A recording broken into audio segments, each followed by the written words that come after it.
Assalamu alaikum warahmatullahi wabarakatuh, my dear followers, my dear children, my dear students. Today our topic is the continuous common mistakes which we do in reading, writing and speaking. My dear, it is said कहा जाता है कि इंसान पहले गलती करता है, उसके बाद उसे तवज्जो देता है, उसके बाद उसे तजुर्बा मिलता है, तजुर्बे से अक्ल आती है, इसी तरह से वो इम्प्रूव करता है. तो there are some stages to get success in life, because man is not perfect only Allah is perfect.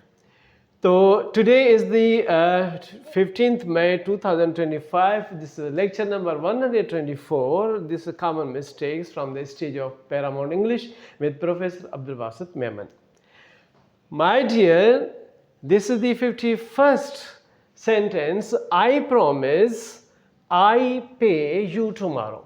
अब यहाँ पर एक जो सेंटेंस है आई प्रॉमिस प्रेजेंट डेफिनेट का है, दूसरा आई पे you tomorrow. Tomorrow adverb of time है, तो लास्ट में यहाँ पे जो दूसरा प्रेजेंट डेफिनेट आ रहा है कंटिन्यूस तो नहीं आ सकता ना. था I promise I will, I'll are I shall या आई विल, हम यहाँ लिखेंगे आई इल पे यू टुमारो. तो यहाँ पर हम डबल एल का एपोस्ट्रोफी देके ना डबल एल कर देंगे, तो ये शो करता है कि विल या शल को ये आइल कहलाएगा, लेकिन ये हो जाएगा आई प्रॉमिस, मैं वादा करता हूँ, आई इल पे यू टुमारो, कि मैं तुम्हें कल पैसे अदा कर दूंगा. नंबर 52 में आता है कि this is the first time I am here.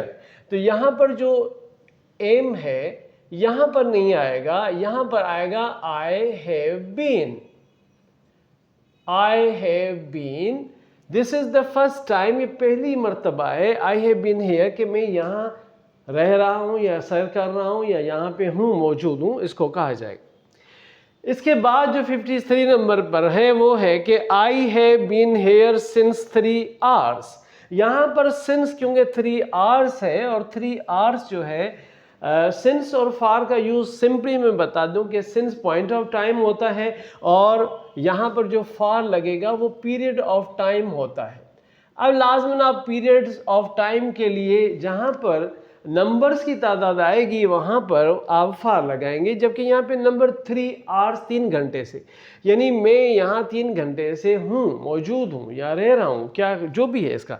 तो अब जहाँ पे नंबर्स आएगा, नंबर्स ऑफ, आप उसे नंबर ऑफ मिनट्स कहें, नंबर ऑफ आवर्स कहें, नंबर ऑफ डेज कहें, मंथ्स कहें, ईयर्स कहें, जहाँ पे भी नंबर्स आएगा वहाँ पे फार आएगा, सेंस नहीं आएगा.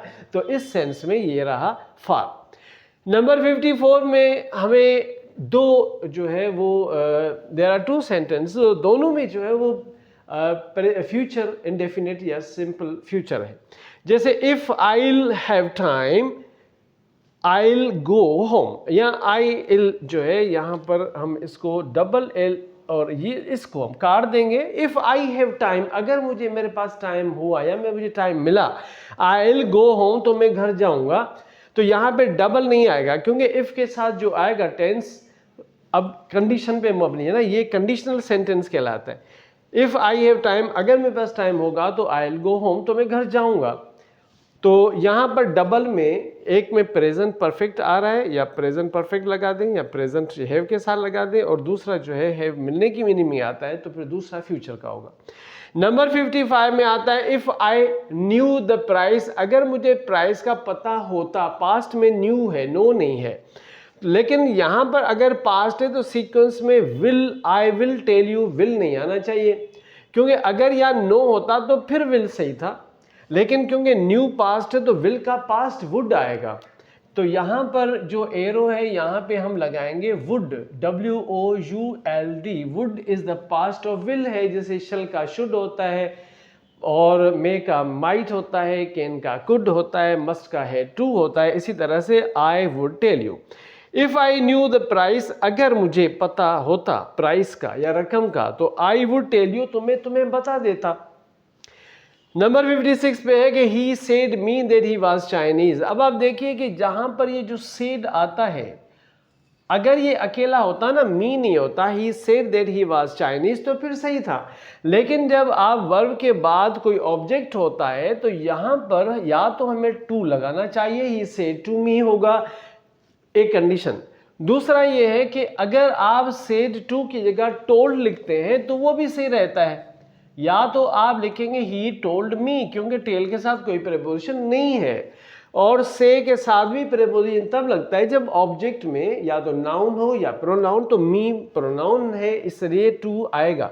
या तो आपको ही टोल्ड मी कर दें या he said to me that he was Chinese, उसने मुझसे कहा था या उसने मुझे बताया था कि वो चाइनीज था, या वो चाइनीज का मतलब चाइना में रहने वाला। नंबर 57 भी हमें बहुत ही इजीली एक चीज बताता है कि शी टोल्ड मी। अब टोल्ड पास्ट है टेल का, शी टोल्ड मी, उसने मुझे बताया शी हैज अ हेडेक, कि उसे सर में दर्द है। यहां पर अगर सेकेंड फॉर्म ऑफ वर्ब है तो प्रेजेंट परफेक्ट आ ही नहीं सकता सीक्वेंस में, इसलिए हम हैज का हेड पास्ट में लिखेंगे। ये हो जाएगा she told me she had a headache. एक चीज यहां पर और भी बतानी थी कि क्योंकि ये इनडायरेक्ट जुमला है, या तो दैट लगता है या नहीं लगता। अब अगर आपने डिलीट कर दिया या आपने नहीं लगाया तो कोई फर्क नहीं पड़ता, बिकॉज ये सेंटेंस सही ही है। यहाँ पे जैसे दैट लिखा हुआ था, यहाँ पे नहीं है, तो अगर नहीं होगा लेकिन सीक्वेंस में सेंटेंस है तो हो जाता है। उसके बाद नंबर 58 में आता है कि I have told you all what I know. यहाँ पे व्हाट नहीं आएगा, क्योंकि जब हम इसको रिलेटिव प्रोनाउन करते हैं तो यहाँ पे दैट आना चाहिए। इसका मतलब ये होगा I have told you all that. अगर दैट रिलेटिव प्रोनाउन के तौर पे जो अपना रिलेशन पीछे नाउन की तरफ दिखा रहा है, तो I have told you all, मैंने तुम्हें वो सब कुछ बता दिया जो आई नो, जो मैं जानता था, तो व्हाट नहीं आएगा, यहाँ पर दैट आएगा।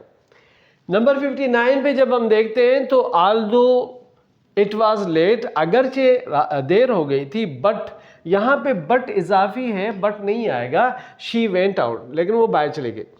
अगरचे इट वॉज लेट देर हो गई थी, फिर भी वो बाहर चली गई।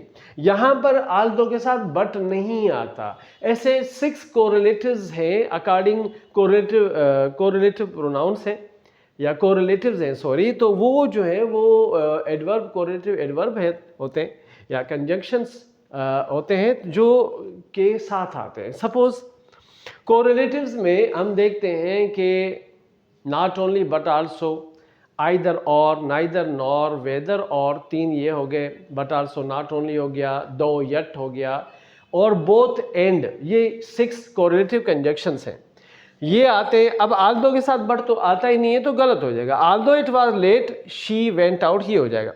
इसके बाद 60 में आते हैं तो you have better to see the doctor. ये जो यहाँ पर हैव है, अब क्योंकि हेड बेटर, ये हेड और बेटर दोनों साथ लगते हैं, और जब हेड और बेटर साथ लगते हैं तो यहाँ पर टू नहीं लगता, ये हो जाएगा you had better C the doctor.